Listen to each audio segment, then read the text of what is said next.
Welcome back to the Babble Boys podcast. You're tuned in to our second segment of the day. Today we'll be talking about the Kyle Rittenhouse situation. His lawyer released a statement, which we are going to read to you.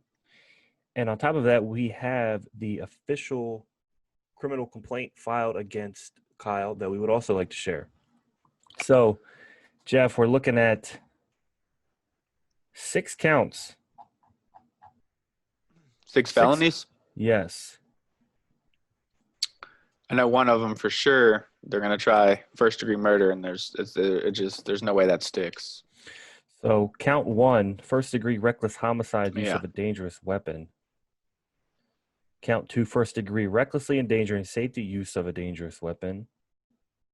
Count 4, attempt first-degree intentional homicide, use of a weapon. Count 5, first-degree recklessly endangering safety, use of a dangerous weapon. Count 6, possession of a dangerous weapon by a person under 18.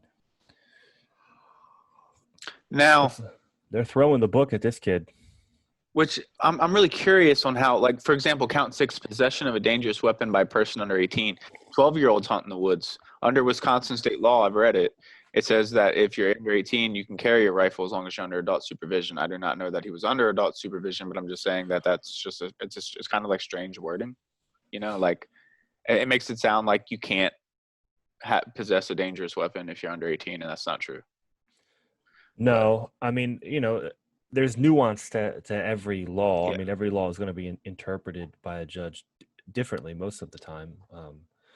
But as it would seem, they're definitely throwing the book at this kid. Oh, for sure. And this should play out to be a pretty juicy story. So, yeah, we'll follow this one for a while. But that's my other question is, like, how does it first degree murder when, like, it's factually known that the first man that he shot and killed tried to grab the barrel of his gun. You can't do that. Yeah. I mean, I'm not a lawyer. I understand law as from college, but like I'm curious and see how this plays out, because logically it doesn't make sense to me. No, but I think that while it probably is self-defense, I think that they're going to have to prove that. Oh, for sure. Yeah. Absolutely. Yeah. So let's get into the Pierce Brainbridge statement here. So Pierce Brainbridge is honored to represent 17-year-old Antioch, Illinois resident Kyle Rittenhouse, who has suddenly found himself at the center of a national firestorm and charged with murder after defending himself from a relentless, vicious, and potentially deadly mob attack in Kenosha, Wisconsin. So we all know the series of events here. City was burned as mobs destroyed buildings and property. We've seen that. Yep. So here's a little bit of background. Kyle finished his work that day at a community lifeguard in Kenosha. He wanted to help clean up some of the damage. So he and a friend went to a local public high school to remove graffiti by rioters, which we've seen pictures of. Yeah, we have pictures of that. Later in the day, they received information about a call for help from a local business owner whose downtown Kenosha auto dealership was largely destroyed by mob violence. We have footage of him being at that dealership. That's where the first shooting took place. Correct. The business owner needed help to protect what he had left of his life's work, including 2 nearby mechanic shops. Kyle and a friend armed themselves with rifles due to deadly violence gripping Kenosha and many other American cities and headed to the business premises. The weapons were in Wisconsin and never crossed state lines. Really? So I'm curious to see that play out, because the narrative is that he crossed state lines with it. That was the initial theory, yes. But also, it doesn't, as we just mentioned, supervision by an adult makes it so that it's legal for you as an underage person to carry a weapon.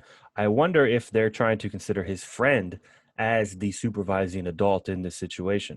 That's interesting, because in Wisconsin, on the Wisconsin law code, it says 18 or older as a supervising as a figure. So, I mean, you're talking, his friend very well could be 18 and he's 17. And that's not out of the realm of possibilities. Yeah. So we'll get into the first shooting here. This is the first shooting? This is the account. Yeah. So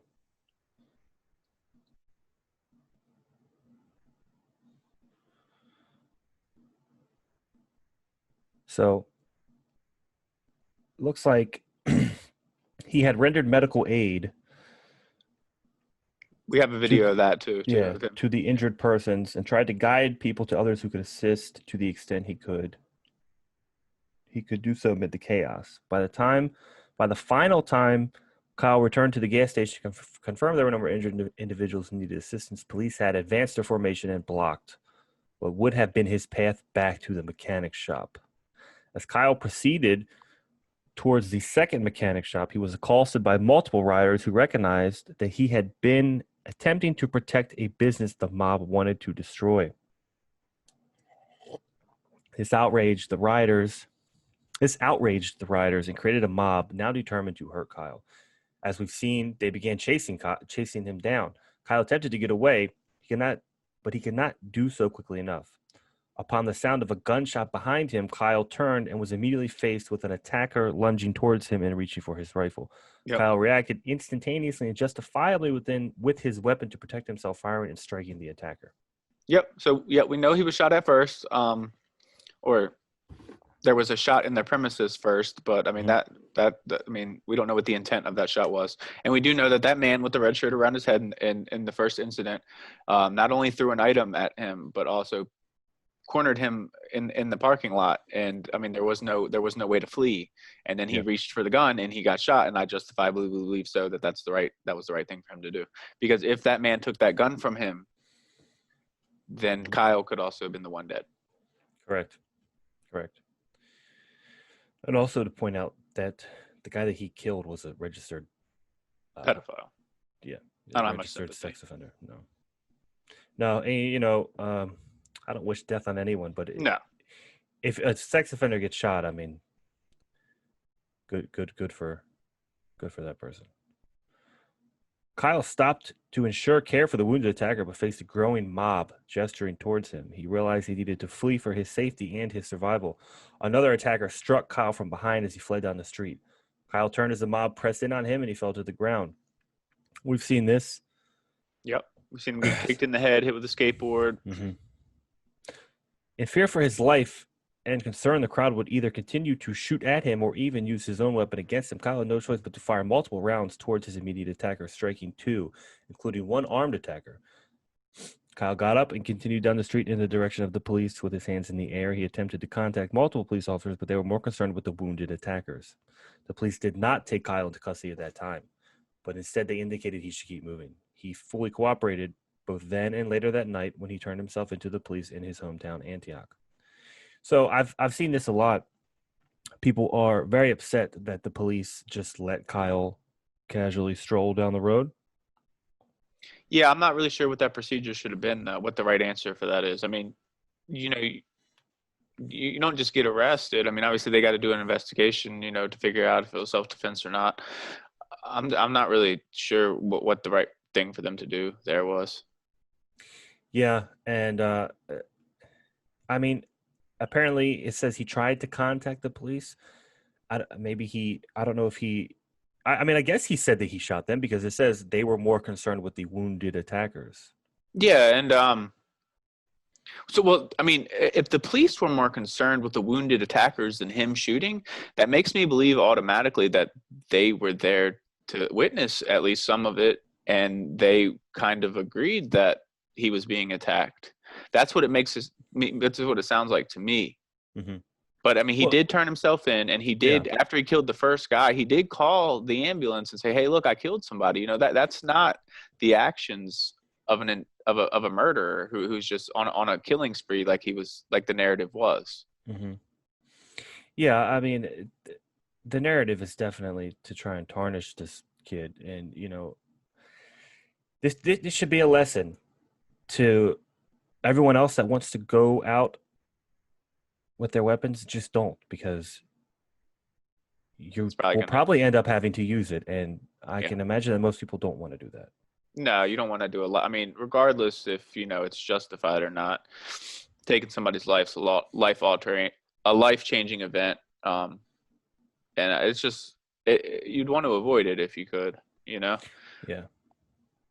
So we'll get down to the conclusion here. However, in a reactionary rush to appease the divisive, destructive forces currently roiling this country, prosecutors in Kenosha did not engage in any meaningful analysis of the facts or any in-depth review of available video footage, some of which shows that a critical state's witness was not even at the area where the shots were fired. Mm. Oh, a critical state's witness. So then, okay. This was not a serious investigation. Rather, after learning Kyle may have had conservative political viewpoints, they immediately saw him as a convenient target who they could use as a scapegoat to distract from the Jacob Blake shooting and the government's abject failure to ensure basic law and order to citizens. Within 24 to 36 hours, he was charged with multiple homicide counts. Kyle now has the best legal representation in the country. With help from Nicholas Sandman attorney, LL and Wood, Pierce Brainbridge, and multiple top-tier criminal defense lawyers in Wisconsin immediately offered representation to Kyle. Yeah, I think because they seen right away that it was self-defense. It's pretty obvious, and it's really interesting to see that these, because they're not even getting paid for this. These lawyers, from my understanding. Well, yeah, and They they're probably offered the going to. service. They're probably what they're getting at is probably the same route that they took with Sandman. They're going to sue the pants off of these media entities for libel. Are you familiar? They've been Sorry. smearing Rittenhouse in the news left and right. So I can imagine that's what the end game is. Yeah, no, for sure. Are you familiar with so Trump had the couple at the RNC, the convention, the people in Washington who everybody made fun of them and memes out of them, and rightfully so. But they came out of their mansion holding an AR-15 and a pistol In St. Louis, yeah, the McClowskis. Yeah, and they try to charge them They with did. crime, and I mean the rioters clearly broke down their gate and came onto their property. What they did was completely justified. So I mean, that last part of that statement, because he was a conservative, they wanted to, immediately connect it to that. I believe that that's very similar to what happened there in St. Louis. Oh, well, yeah, definitely. I mean, Yeah. if you are in any obstacle to these people, they're gonna throw the book at you. Yeah, and I mean, I feel like it's based off of intimidation, because if they don't, then these rioters, which that's what they are because they're not protesters, they're going to cause more mayhem, and I think that scares government entities, and I mean I believe that that's intimidation at some point in time. Oh, for sure. I mean, they're definitely scared that if they don't do something, it's just going to keep going. They Yeah, want it to stop, but they don't know how to get it to stop. Right, and I mean that's what I'm saying. Like, just like the St. Louis couple, I believe that they were unjustly targeted. Yeah, and unjustly charged. I agree with that completely. It's really interesting. We'll keep an eye on this Kyle Rittenhouse news. That's it for us today. Don't forget to like, comment, subscribe, and we'll see you in the next one. Hit that bell.